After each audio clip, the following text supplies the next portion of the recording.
ठाण्यात सोमवारी धक्कादायक घटना घडली होती. ठाण्याच्या ईस्टर्न एक्सप्रेस हायवेवरील तीन हात नाका परिसरातील फुट ओव्हर ब्रिजवर लावण्यात आलेला वाढदिवसाचा बॅनर सोमवारी सकाळी अचानक खाली कोसळला.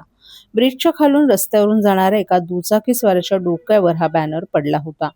सुदैवानं दुचाकीस्वार आणि सहप्रवाशाला गंभीर दुखापत झाली नाही. मात्र या घटनेने नागरिकांमध्ये घबराटीचं वातावरण पसरलं आणि व्हिडिओ व्हायरल झाल्यानं प्रशासनाला सुद्धा जाग आलीये.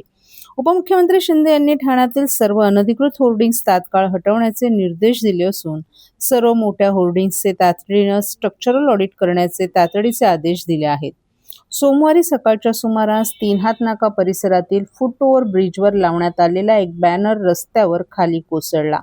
खालून ईस्टर्न एक्सप्रेसवरून वाहनांची रहदारी सुरू होती आणि अशातच एका दुचाकीस्वाराच्या डोक्यावर हा बॅनर कोसळला.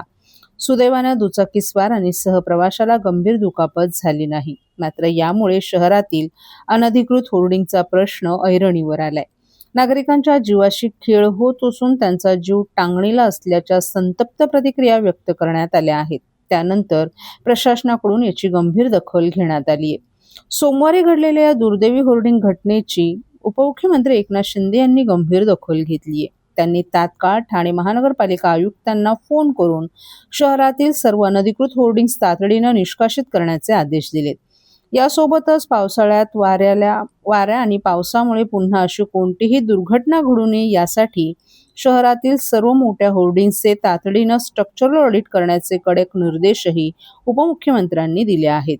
धोकादायक ठरणाऱ्या होर्डिंग्जवर आणि बेकायदेशीर फलक लावणाऱ्या दोषींवर कठोर कायदेशीर कारवाई करण्यात यावी असंही त्यांनी स्पष्ट केले. उपमुख्यमंत्र्यांच्या या आदेशानंतर पालिका प्रशासन ॲक्शन मोडमध्ये आली असून काल रात्रीपासूनच शहरात कारवाईची मोहीम हाती घेण्यात आली आहे.